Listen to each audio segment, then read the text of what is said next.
శ్రీ గురుభ్యో నమః. శ్రీ మహాసరస్వత్యై నమః. ఓం నమః శివాయ. నారాయణ శాస్త్రి ఆస్ట్రాలజీ ఛానల్ వీక్షిస్తున్నటువంటి ప్రేక్షక మహాశీలకు స్వాగతం, సుస్వాగతం.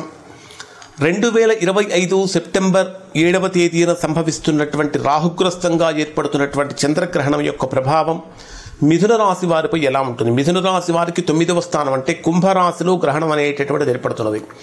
ఈ గ్రహణం 7వ తేదీ రాత్రి 9:58 ప్రారంభమై అర్ధరాత్రి 1:26 ముగుస్తుంది. గ్రహణం అనేటటువంటిది అత్యంత పవిత్రమైనటువంటి కాలంగా భావిస్తారు. అంటే గ్రహణం అర్ధరాత్రి సంభవిస్తున్న అంటే ఉంటుంది కదా, రాత్రిపూట ఉంటుంది కదా అని చెప్పి విస్మరించకూడదు. గ్రహణానికి ముందు పట్టు స్నానము, గ్రహణం అయిపోయిన తర్వాత విడుపు స్నానం కూడా చేయాలి. మీకు ఏదైనా మంత్రం కనుక అనుష్ఠానం కనుక ఉన్నట్లయితే మంత్రాన్ని పారాయణ చేసుకోవటం కూడా చాలా మంచిది. 9వ స్థానం అనేటటువంటి ధర్మానికి, అదృష్టానికి, గురువులకి సంబంధించినటువంటి స్థానం. ఈ 9వ స్థానంలో మిథున రాశి వారికి గ్రహణం సంభవిస్తున్నటువంటి కారణం చేత ధార్మికపరమైనటువంటి విషయాల మీద ఆసక్తి పెరుగుతుంది. ఎడ్యుకేషన్ అంటే ఇంకా నేర్చుకోవాలనేటటువంటి తాపత్రయం కూడా పెరుగుతుంది.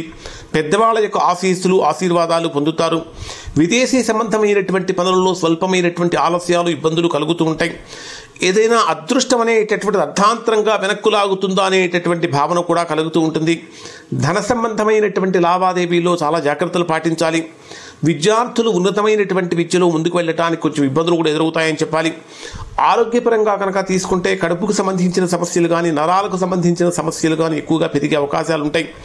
ప్రధానంగా వీరికి జాగ్రత్తలు ఏమిటంటే, వీరికి మీరు అంటే అందరినీ నమ్మకుండా మీకు ఎవరైతే అత్యంత ఆత్మీయులుగా ఉంటారో వారి మాటలు మాత్రం విశ్వసించాలి.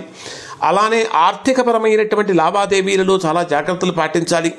పరిహారం ఏమిటంటే, ఈ రాశిలో జన్మించినటువంటి వారు 9వ స్థానంలో జరుగుతున్నటువంటి కారణం చేత బృహస్పతి గ్రహానికి సంబంధించినటువంటి మంత్ర పారాయణం కనుక చేసినట్లయితే మంచి ఫలితాన్ని పొందుతారు.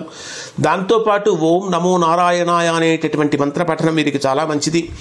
ఈ గ్రహణం అయిపోయిన తర్వాత మరుసటి రోజున స్నానం చేసిన తర్వాత దత్తాత్రేయ స్వామిని ఆరాధించి పుస్తకాలు కనుక దానంగా సమర్పించినట్లయితే మంచి ఫలితాన్ని పొందుతారు. ఇవి మిథున రాశి వారికి సంబంధించినటువంటి గ్రహణం వల్ల కలిగేటటువంటి ఫలితాలు. శుభం.